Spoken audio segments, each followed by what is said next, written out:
Louvado seja nosso Redentor Jesus Cristo. Ele é a razão do nosso viver, motivo de respirarmos. Ele é aquele responsável pelas coisas que nós não pensamos para fazer e fazemos, como respirar, por exemplo. A gente não precisa pensar em respirar. A Ele toda a glória, todo louvor e toda a adoração. Daniel capítulo 10. Estamos chegando no final do livro do profeta Daniel, mas não sem alguns desafios. Por isso nós carecemos da graça do Senhor, carecemos de uma intervenção do Espírito Santo de Deus para compreendermos estas palavras santas. As Escrituras testificam de si mesmas que as verdades espirituais só se discernem espiritualmente. Então nós não conseguimos abrir a nossa própria cabeça e nem a de ninguém para compreender a Escritura. Nós carecemos daquele que sonda os corações, aquele que da parte de Deus habita em nós, aquele que é capaz de convencer do pecado, da justiça e do juízo, aquele que tem a habilidade inata de transformar corações, o Espírito Santo de Deus. Daniel capítulo 10. Assim diz o texto sagrado.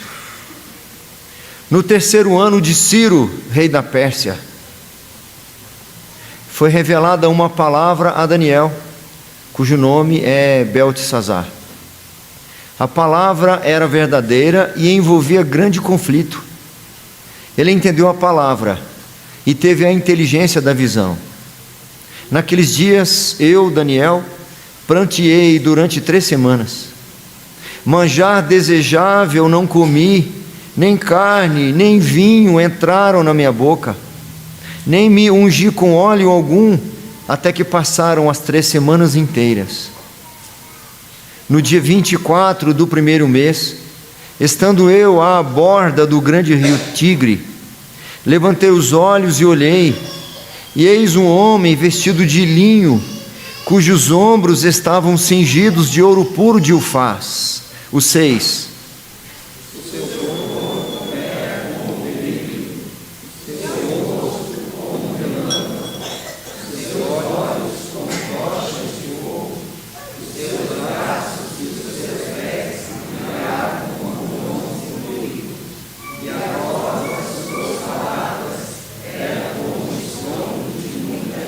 Só eu, Daniel, tive aquela visão. Os homens que estavam comigo nada viram. Não obstante, caiu sobre eles grande temor, e fugiram e se esconderam. Fiquei, pois, eu só e contemplei esta grande visão, e não restou força em mim. O meu rosto mudou de cor e se desfigurou, e não retive força alguma. Contudo, ouvi a voz das suas palavras, e ouvindo-a, caí sem sentidos, rosto em terra. Eis que certa mão me tocou, sacudiu-me e me pôs sobre os meus joelhos e as palmas das minhas mãos. O 11.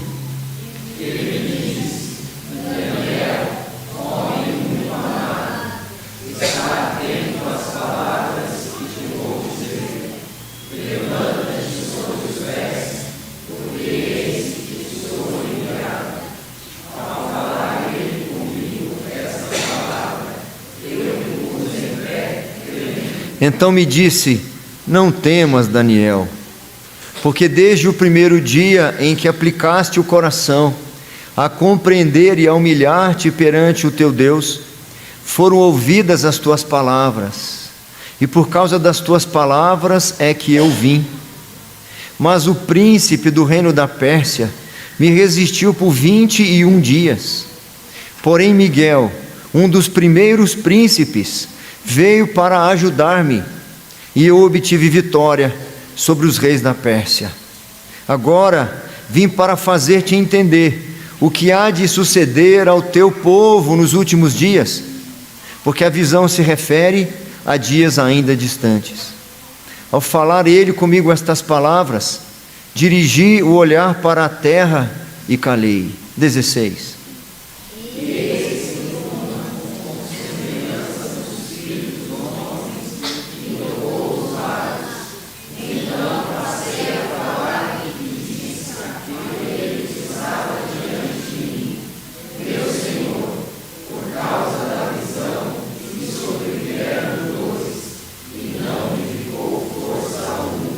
Como, pois, pode o servo do meu Senhor falar com o meu Senhor? Porque quanto a mim, não me resta já força alguma, nem fôlego ficou em mim. Então, me tornou a tocar aquele semelhante a um homem, e me fortaleceu. E disse: não temas, homem muito amado, paz seja contigo, sê forte. Ao falar ele comigo, fiquei fortalecido e disse: fala, meu Senhor, pois me fortaleceste. O 20 e o 21. E ele disse: sabes porque eu vim a ti, eu tornarei a pelejar contra o príncipe das terras. E saindo eu, eis que virá o príncipe da terra. Mas eu te livrarei, pois estás expresso na escritura da verdade. E ninguém há que esteja magoado contra aqueles, a não ser fiel, vosso Cristo. Oremos mais uma vez, meus irmãos. Ó Deus Santo, exaltado e engrandecido seja o Teu nome, ó Pai. Eis-nos aqui, Senhor, prostrados ante o Teu trono de graça, prostrados ante os Teus pés, reconhecendo não só a Tua grandeza, majestade, Tua soberania e onipotência, mas reconhecendo nossa fragilidade, nossa pequenez, reconhecendo, ó Deus, o quanto carecemos de Ti, ó Pai.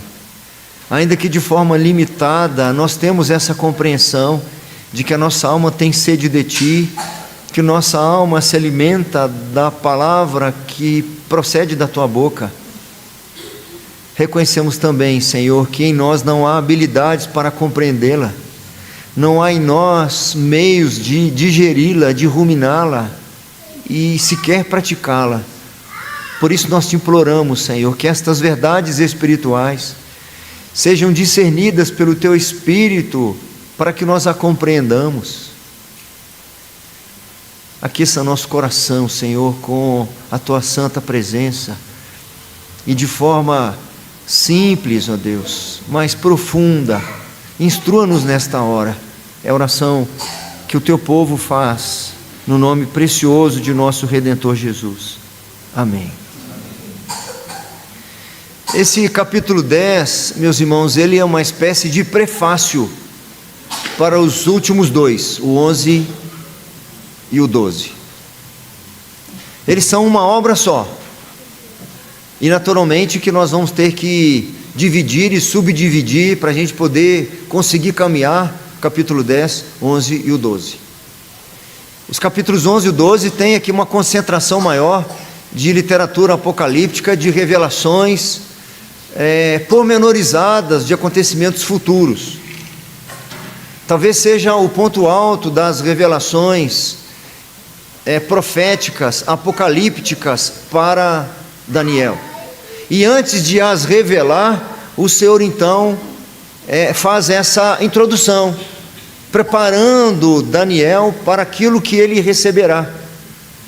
E já dá para ver que é diferente, ou mais profundo, ou mais desafiador para ele do que ele já recebera antes. Tanto pela própria presença que está aqui com ele, que vai ficar um pouco mais para frente. Sem mais demora, sem mais delongas, o nosso tema: o conflito invisível e a glória do Deus que intervém. Muitas coisas nós não vemos pelos olhos humanos, mas as Escrituras as revelam. E dentre as muitas revelações que Daniel receberá nos próximos capítulos, ele aqui já recebe algumas delas, como por exemplo, adiantando um pouco, versículos lá mais à frente, Havia um anjo que veio com uma mensagem para ele, mas encontrou uma resistência de um príncipe, e não era o filho do rei da Pérsia, a que se refere aqui. Daniel pôde descobrir aqui que havia um conflito que até então para ele era desconhecido, é invisível, mas acontece. Eu penso que hoje nós vamos ficar no primeiro destaque dos 5 que eu separei nesse capítulo 10. Primeiro destaque: a angústia do servo de Deus. Os 3 primeiros versículos, eles que introduzem essa introdução, que eles são o início dessa introdução, né? Esses 3 capítulos, o 10, o 11 e o 12, o capítulo 10 é a introdução, e os 3 primeiros capítulos do capítulo 10 é a introdução. No 3º ano de Ciro, rei da Pérsia, essa ocasião é importante para nós, porque nós descobrimos coisas nesse período. Eu estou indo um pouco devagar para quem está anotando poder anotar. Dentre esse primeiro nosso destaque da angústia do servo do Senhor, nos 3 primeiros versículos, Daniel recebe a visão e sente um peso espiritual. O texto aí no versículo 1 diz-nos: no 3º ano de Ciro, rei da Pérsia, foi revelada uma palavra a Daniel. Então, quando encontramos esta expressão no 3º ano de Ciro, significa que se passaram mais de 2 anos do decreto de Ciro, permitindo o povo cativo de Judá voltarem para Jerusalém para reconstruírem os muros, o templo, enfim, para reconstruírem as cidades. Significa que há mais de 2 anos, Daniel está assim vivendo um momento especial na sua vida já longeva, perto dos seus 87 anos de idade. Nós nos lembramos que por 3 vezes ao dia, Daniel orou por volta de 70 anos, com as suas janelas abertas, e ele direcionado para Jerusalém, na expectativa de que o povo que se chama pelo nome do Senhor fosse restaurado à comunhão. Não era uma questão simplesmente geográfica, cultural, que ele estava preocupado com a cultura. E o povo vai perder a cultura, que ele vai se aculturar, vai perder os nossos costumes. Não. Daniel preocupava-se porque o povo estava há 70 anos impedido de prestar culto ao Senhor. Nós não temos a menor ideia do que significa não poder prestar culto ao Senhor. É como se nos nossos dias fôssemos impedidos de usar o nome de Jesus, de pensar no nome de Jesus, se isso fosse possível, né? Porque o templo em Jerusalém tipificava Jesus.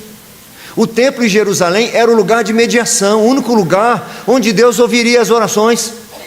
Era o único lugar onde ele aceitaria ser adorado.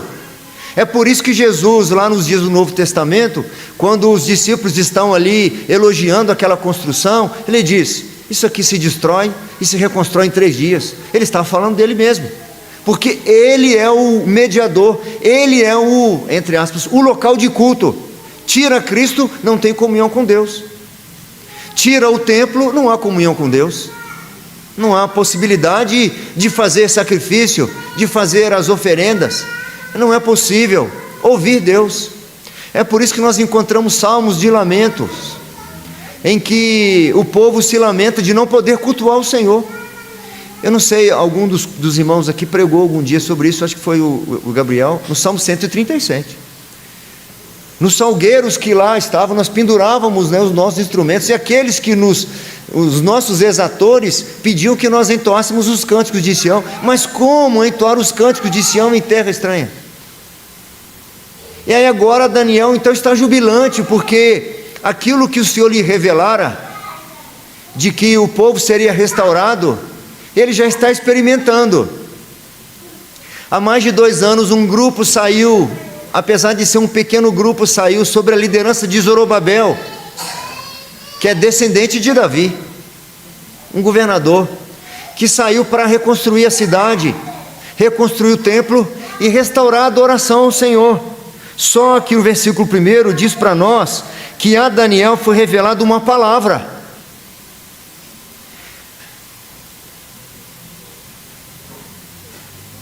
Daniel está recebendo revelações uma atrás da outra.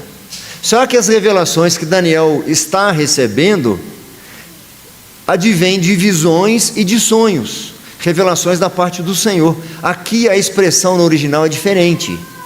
A revelação que ele recebe aqui é a notícia de que aqueles irmãos que foram liberados para reconstruir o templo estão encontrando uma oposição terrível, a ponto de terem de parar a reconstrução.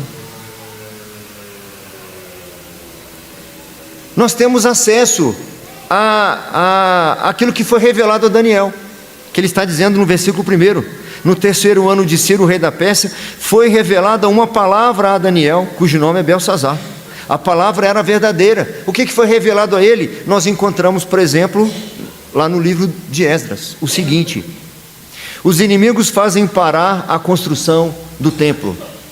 Ouvindo os adversários de Judá e Benjamim, que os que voltaram do cativeiro edificavam o templo ao Senhor, Deus de Israel. Esses adversários chegaram a Zorobabel, o líder dos judeus, e aos cabeças de famílias, e lhes disseram: deixai-nos edificar convosco, porque como vós buscaremos vosso Deus, como também já lhe sacrificamos desde os dias de Esar-Hadon, rei da Assíria, que nos fez subir para aqui. Porém Zorobabel, Jesua e os outros cabeças de famílias lhes responderam: nada tendes conosco na edificação da casa do nosso Deus. Nós mesmos, sozinhos, a edificaremos ao Senhor, Deus de Israel, como nos ordenou Ciro, rei da Pérsia. Então as gentes da terra, esses adversários, desanimavam o povo de Judá, inquietando-o no edificar. Alugaram contra eles conselheiros para frustrarem o seu plano todos os dias de Ciro, rei da Pérsia, até o reinado de Dario, rei da Pérsia. No princípio do reinado de Assuero, escreveram uma acusação contra os habitantes de Judá e de Jerusalém. Então, como o povo estava até desanimando, mas Zorobabel não aceitou a investida deles, o que eles fizeram? Escreveram uma carta para o rei. Escreveu Reum, o comandante, e Sinzai, o escrivão, os outros seus companheiros, dinaitas, afarquitas, tarpelitas, arfazitas, arquevitas, babilônios, susanquitas, deavitas e elamitas, e outros povos que o grande e afamado Osnapar transportou e que fez habitar na cidade de Samaria, e os outros aquém do Eufrates. Era um povo que estava em Samaria. Eis o teor da carta que foi endereçada ao rei.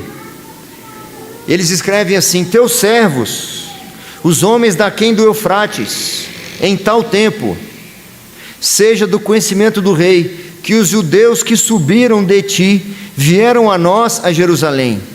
Eles estão reedificando aquela rebelde e malvada cidade, e vão restaurando os seus muros e reparando os seus fundamentos.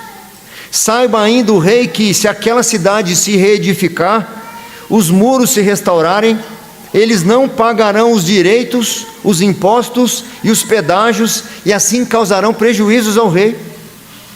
Agora, pois, como somos assalariados do rei, e não nos convém ver a desonra dele, do rei, por isso mandamos dar-lhe o aviso, a fim de que se busque no livro das crônicas de seus pais, e nele achará o rei, e saberá que aquela cidade foi rebelde e danosa aos reis e às províncias, e que nela tem havido rebelião, desde tempos antigos, pelo que foi a cidade destruída.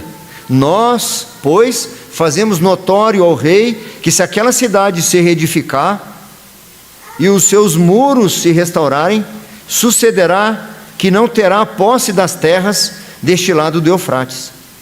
O rei então mandou trazer os escritos para avaliar como que Jerusalém se portara em tempos antigos. E ele descobre que Jerusalém fora governada por Davi, um grande rei, um grande conquistador, por Salomão e muitos outros reis que não aceitaram a pressão da Babilônia, nem da Pérsia e nem da Assíria. Então ele deu ouvidos aos opositores, temendo que, se essa cidade for reedificada, eles serão fortalecidos como nos dias passados. Depois que ele leu a carta, ele disse: agora, pois, depois de lida a cópia da carta do rei Artaxerxes perante Reum, agora, pois, dá ordem a fim de que aqueles homens parem o trabalho e não se reedifique aquela cidade, a não ser com autorização minha. Guardai-vos, não sejais remissos nestas coisas, porque há de crescer o dano em prejuízo dos reis. Depois de lida a cópia da carta, ou seja, o rei escreve agora para aqueles que enviaram a reclamação, dizendo para que eles então interrompessem a obra. Eles, quando receberam a carta, foram apressadamente a Jerusalém, aos judeus, e de mão armada os forçaram a parar com a obra. E o último versículo daquele trecho diz assim: cessou, pois, a obra da casa de Deus, a qual estava em Jerusalém, e isso até ao 2º ano do reinado de Dario, rei da Pérsia. Talvez para nós não nos incomode tanto que há igrejas no nosso país, e sobretudo igrejas em outros países, que não podem cultuar o Senhor, cujos filhos dos crentes estão sendo muitas vezes mortos, estão sendo raptados, igrejas estão sendo queimadas, e nós não nos sensibilizamos com isso. Mas Daniel, quando recebe a informação, quando ele recebe a visão do que está acontecendo lá com o povo de Deus, com o revés que está acontecendo, com a vergonha, com o obstáculo e a oposição do seu povo, ele sente um peso espiritual, ele não tem sossego. E é por isso que nós veremos aqui, no segundo destaque, que a sua reação foi com oração, com jejum e tristeza por 21 dias. Daniel experimenta aquilo que Paulo vai ensinar para nós, que se um dentre nós sofre, nós todos sofremos. Se um dos pequeninos é escandalizado, como ensina Jesus, todos nós sofremos. E mais ainda, se nós fôssemos a causa do seu tropeço. Daniel aqui experimenta aquilo que Paulo ensina, que nós devemos de fato chorar com os que choram. Ele tem uma sensibilidade aqui apuradíssima, uma visão de reino, uma percepção do que é o povo de Deus, e que de fato, se alguém lá na ponta está sofrendo, eu não posso ter paz, eu não posso ter alívio.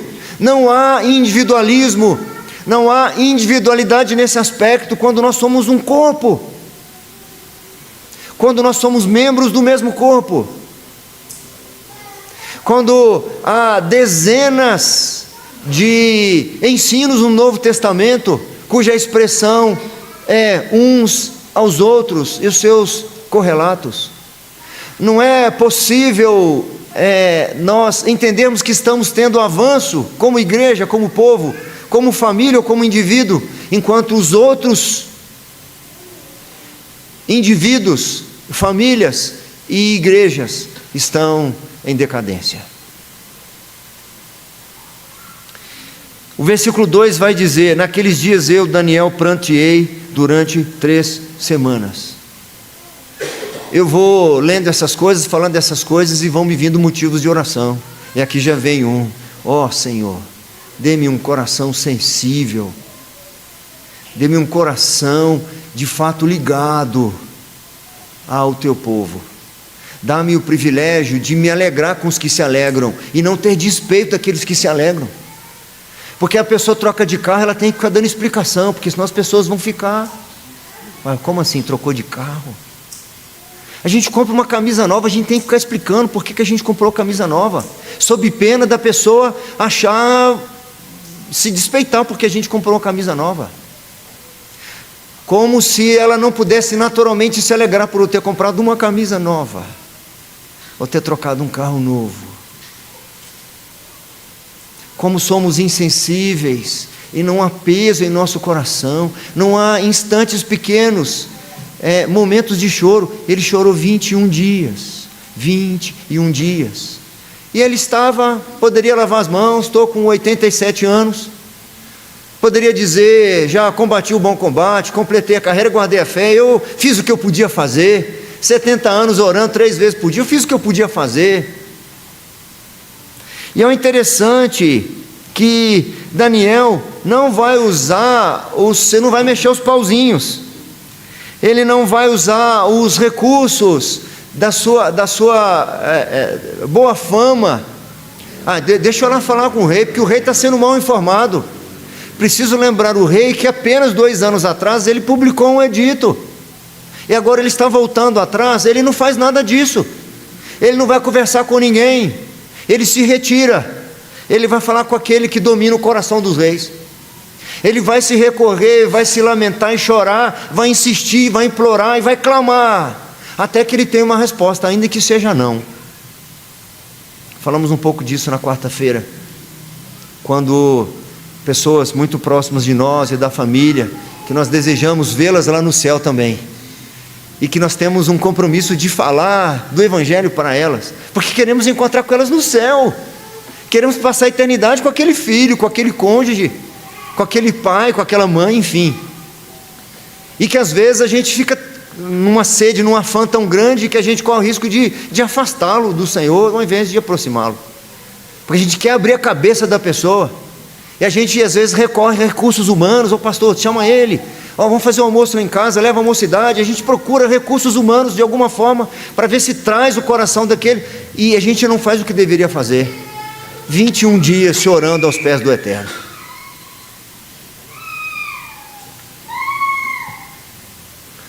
Daniel desejava ver o povo de volta para os caminhos da justiça. Daniel desejava do seu íntimo ver o povo podendo prestar culto ao Senhor. Ele desejava ver as promessas do Senhor sendo realizadas, e agora um grande revés. E foi interessante que há pouco tempo eu estava relendo Esdras e Neemias, ver como é que foi penoso para o povo, como é que foi difícil reconstruir os muros. Toda hora entrava alguém para poder desanimá-los, as oposições. Daniel sofre sua vida inteira pela dureza do povo. Daniel sofre por causa da dura serviço do povo. Daniel sofre pelas razões que levaram o povo para o cativeiro. E agora que ele vê o povo voltando do cativeiro, ainda que de forma muito reduzida, que ele tem a chance de se alegrar, 70 anos esperando isso acontecer, de repente há um grande revés. Ele ora, ele não vai bater na porta do rei. Ele era um dos auxiliares mais próximos do rei. Ele não vai procurar nenhum dos governadores, ele não vai. Ele ora, ele jejua.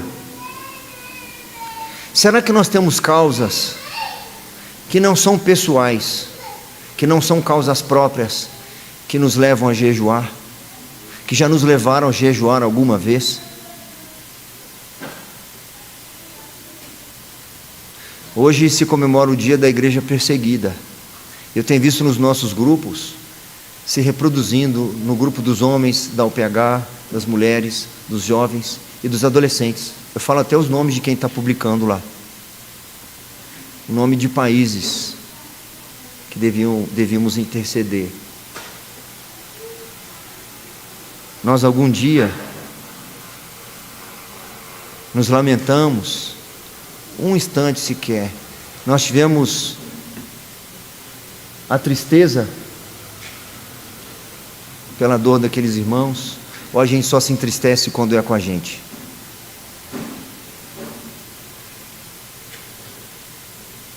Mas eu já cantei muitas vezes: nós somos um povo a quem Deus libertou, verdadeiramente somos livres. Que povo que nós somos se eu me concentro só em mim, nas minhas necessidades? Eu preciso me contristar comigo, eu preciso pedir ao Senhor: sensibiliza o meu coração, porque o meu egoísmo é tão grande que a minha oração se estende só até aqui, ó. Eu começo a oração, ela me envolve, eu me apresento diante do Senhor, apresento a minha esposa, apresento os meus filhos, aí ela perdeu o fôlego, não teve tempo, ou não teve interesse, ou não houve sensibilidade para que essa oração fosse visitar celas em que homens foram presos porque amam Jesus Cristo. Tive a oportunidade de conhecer alguns pessoalmente, que tiveram presos muito tempo. Uma visita que eu tive a oportunidade em 2012 de estar no Egito, conheci um pastor iraquiano que estava há alguns dias refugiado lá na Jordânia. Eles estavam reunidos numa casa quando explodiram uma bomba lá. Poucas pessoas sobreviveram. Ele perdeu a esposa e todos os filhos. Ele perdeu a esposa, perdeu os filhos, mas não perdeu a fé em Jesus Cristo. Ele não deixou de cultuar Jesus Cristo porque esfriou. Ele não deixou de cultuar Jesus Cristo porque estava chovendo. Ele não deixou de cultuar Jesus Cristo porque tinha uma festa, um aniversário, um casamento, uma festa qualquer. Ele perdeu a esposa e os filhos por causa do nome de Jesus. Quão distante eu estou, quão distante nós podemos estar de ter um coração segundo o coração do Senhor, que se sensibiliza com a perda, com o avanço do mal. Nós encontramos nas Escrituras a indignação do Senhor quando o seu povo se afasta. Quantas mensagens nós encontramos Jesus chorando, olhando para Jerusalém: Jerusalém, Jerusalém, quantas vezes eu quis ajuntar vocês como a galinha junta os seus pintinhos. Ele se lamentou, ele chorou lá em João 11, por causa de Lázaro, mas ali tem o seu lamento de Jerusalém. Isso me faz lembrar de Moisés, quando lá no deserto do Sinai, isso está no Êxodo e é repetido depois, esse episódio é repetido em Deuteronômio, quando do povo ter se afastado do Senhor, em fazer para si um bezerro de ouro e adorar aquele bezerro de ouro. O Senhor então diz que consumiria aquele povo. Lá em Deuteronômio diz assim: quando Moisés recebe a notícia, quando Moisés recebe a informação, dessa vez da parte de Deus mesmo, que eliminaria todo o povo, diz-nos o texto: prostrei-me, pois, perante o Senhor, e 40 dias e 40 noites estive prostrado, porquanto o Senhor dissera que vos queria destruir. 40 dias e 40 noites lamentando diante do Senhor: perdoa esse povo, perdoa esse povo, perdoa o teu povo, perdoa o teu povo, perdoa o teu povo. Eu já ouvi reclamações distintas. Dentre as muitas, uma delas, um presbítero me chamou depois de um culto, dizendo assim: mas como vai ter esses instrumentos na igreja agora? Flauta, esses negócios, isso eu não posso deixar, eu não vou conseguir dormir se eu não te falasse isso. Falei: meu irmão, eu achava que você deveria ir para casa incomodado, com dificuldade de conseguir dormir, se você tivesse percebido a falta de alguém que deveria estar no culto e não está no culto, de alguém que se perdeu e ficou pelo caminho. Você se lembra de alguém que você não viu hoje e que faz tempo que não vem cultuar o Senhor? E isso deveria incomodar o Senhor. Eu já mencionei algumas vezes, mas hoje eu vou ler a passagem, quando um outro profeta do cativeiro, lá no cativeiro havia 2 profetas, Daniel, que profetizava lá na corte, e tinha Ezequiel lá no meio do povo. Ezequiel também profetizava durante o cativeiro, e Ezequiel tem muitas visões. O livro inclusive é bem maior do que de Daniel, e em uma de suas visões ele vê a perversão do povo lá em Jerusalém. E em seguida ele tem a seguinte visão: então ouvi que gritava em alta voz, dizendo: chegai-vos, vós, executores da cidade, cada um com a sua arma destruidora na mão. Eis que vinham 6 homens a caminho da porta superior, que olha para o norte, cada um com a sua arma esmagadora na mão. E entre eles certo homem vestido de linho, com um estojo de escrevedor à cintura. Entraram e se puseram junto ao altar de bronze. Estavam-lhe prontos. Eram 6 anjos, todos com espada, para fazer a destruição daqueles que estavam distantes do Senhor, daqueles que estavam de alguma forma impedidos, sejam pelo seu próprio coração ou outra coisa qualquer, de adorar e prestar culto ao Senhor. Só que entre esses anjos havia um que não estava com espada. Ele estava com estojo, como diz o texto, de escrevedor. E eles ficaram parando, esperando a ordem. Diz-nos o texto: a glória do Deus de Israel se levantou do querubim sobre o qual estava, indo até a entrada da casa. E o Senhor clamou ao homem vestido de linho, que tinha o estojo de escrevedor à cintura, e lhe disse: passa pelo meio da cidade, pelo meio de Jerusalém, e marca com um sinal a testa dos homens que suspiram e gemem por causa de todas as abominações que se cometem no meio dela. Antes da destruição, eu quero ver se no meio do meu povo tem alguém chorando, se tem alguém gemendo pela perversão do povo, para aqueles que se afastaram de alguma forma, se há alguém sensível o suficiente para sofrer, ainda que ele esteja no caminho certo. Não se contente em só ele estar.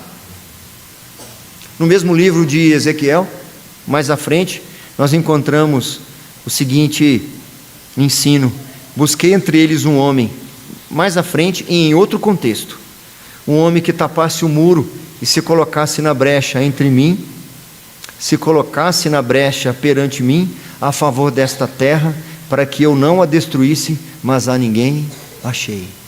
Vocês se lembram de Abraão, quando o Senhor disse para ele que destruiria Sodoma e Gomorra? Não era a sua cidade, ele não tinha amigos lá. Ele tinha em Sodoma o seu sobrinho Ló, que estava protegido pelo Senhor. Mas Abraão não estava preocupado só pela cidade. Ele disse: se houver 50 justos naquela cidade, o Senhor destruiria a cidade toda por causa dos 50? Porque eu me sensibilizo por conta desses 50. Se houver 50, eu poupo a cidade. E se forem 40? Se forem 40, eu os pouparei. E ele foi diminuindo até 10. Se tiver pelo menos 10, eu pouparia a cidade. Será que algum dia nós teremos a chance de ter um peso no coração como aquele peso que alcançou John Knox, que depois de encontrar o verdadeiro Evangelho, o verdadeiro Jesus das Escrituras, ele volta para sua cidade idólatra, para sua nação idólatra, e clama: dá-me a Escócia ou eu morro.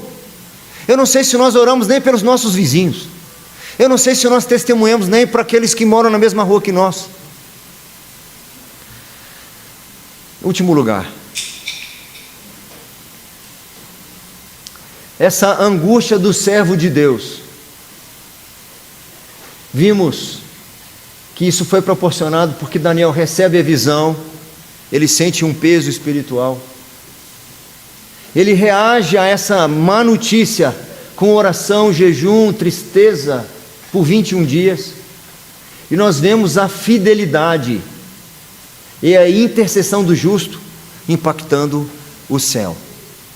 Lutero, certa ocasião, disse que suas orações, ao menos ele desejava que as suas orações fossem como canhões apontados às portas dos céus. Nós veremos, se o Senhor permitir mais à frente, o que está em jogo muitas vezes, o que está em volta do povo de Deus. Nós estamos aqui conversando, aqui, ali, lá, acolá, trabalhando, estudando, tocando a nossa vida, e de repente a gente não sabe que tem às vezes um espírito mau intentando contra a nossa vida. A gente não sabe. Jó estava lá cuidando da sua plantação, do seu gado, dos seus afazeres, e num determinado momento quando os filhos de Deus se apresentavam diante do trono, Satanás se apresenta também com um desejo de matar, de roubar e de destruir. Jó não está sabendo o que está acontecendo. Daniel não sabe o que está acontecendo, ele está chorando diante do Senhor por uma questão que ele não sabia. A resposta já foi dada a Daniel, mas há um príncipe na Pérsia que me resistiu. Havia um conflito espiritual que Daniel não sabia o que estava acontecendo. Talvez ele achasse, pode ser que ele achasse que era uma questão pelo menos burocrática, política ou militar, enfim. Ainda que ele estivesse orando, talvez querendo que o Senhor mudasse o coração do rei de alguma forma, e ele não sabe que há um conflito espiritual acontecendo. E um dos recursos preciosos que nós temos é a oração. O versículo 3: manjar desejável não comi. Vamos reler o versículo 3, por favor? Manjar desejável não comi, nem carne.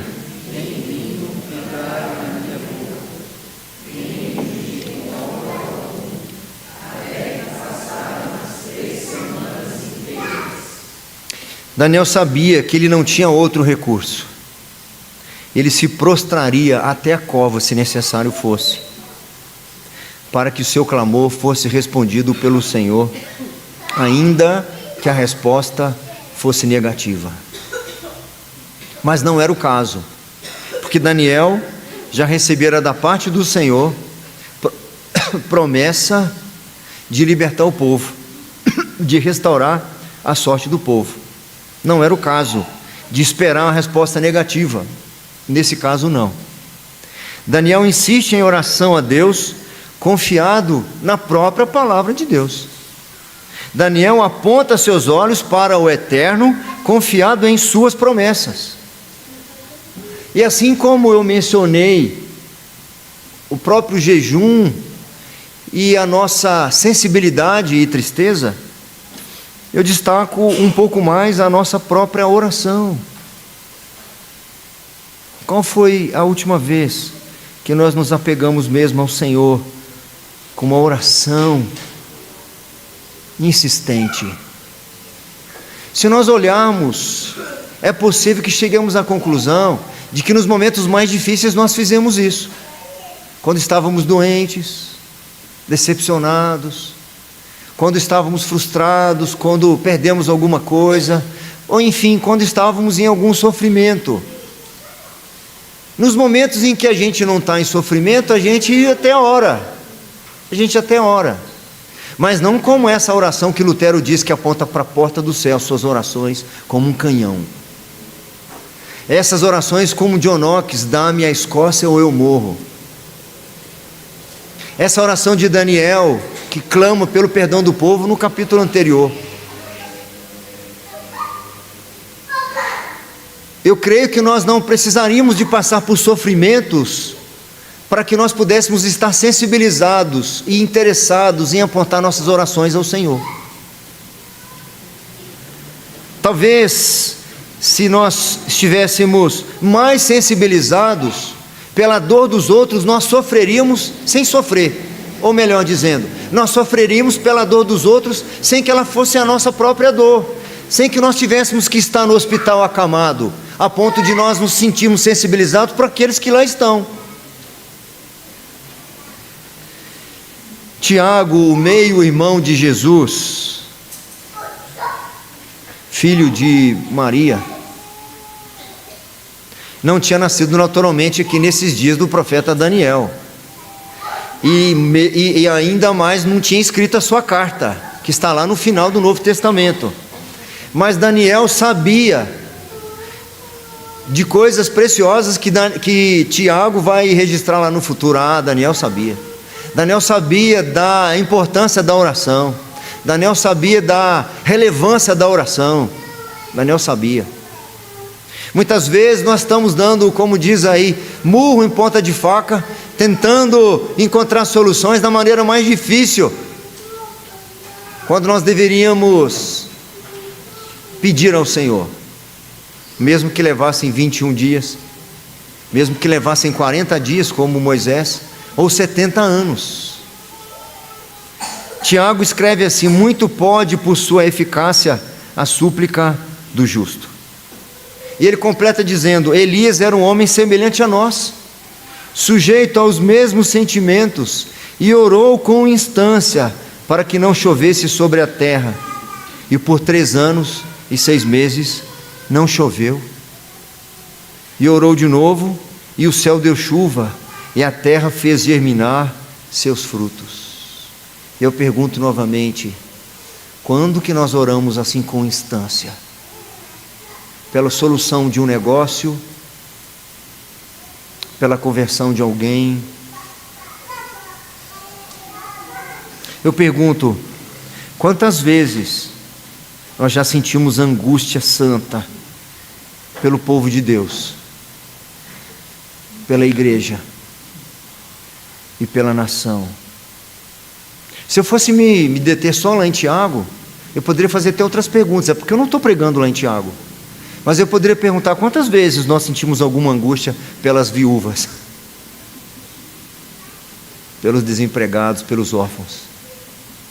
Porque a religião boa sem mácula é essa: é visitar as viúvas nas suas necessidades, os órfãos nas suas necessidades.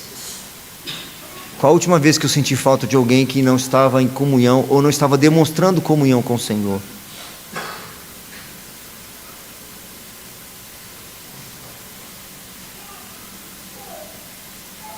Eu ainda pergunto: há em nós alguma sensibilidade diante do sofrimento do povo de Deus? Pelas jovenzinhas lá de Gana, crentes que foram levadas e naturalmente foram abusadas ao longo do caminho, vendidas como escravas. A gente nem procura ler essas coisas, a gente nem toma muita informação sobre essas coisas. O fato é que Daniel é para nós uma referência, e as revelações que Daniel recebe, nós já sabemos, são para encorajá-lo e são para fortalecer a igreja. Nesses primeiros 3 versículos nós já encontramos aqui meios de fortalecimento, porque nós chegamos àquela ênfase bíblica que é melhor dar do que receber, que nós nos fortalecemos quando cuidamos uns dos outros, nós somos edificados quando edificamos outros, nós somos abençoados quando abençoamos os outros. Nesses primeiros 3 versículos, ainda que objeto de dor, Daniel não está tendo perdas, porque a sua dor demonstra virtude. O seu sofrimento aqui demonstra virtude, o seu sofrimento demonstra maturidade, demonstra sensibilidade, demonstra o que? Uma fuga do seu próprio egoísmo, do seu próprio egocentrismo. Ele não está angustiado porque está velho, ele não está angustiado porque ele está com limitações próprias da idade, ele não está aqui sofrendo porque está no cativeiro e porque não pôde voltar junto com os outros.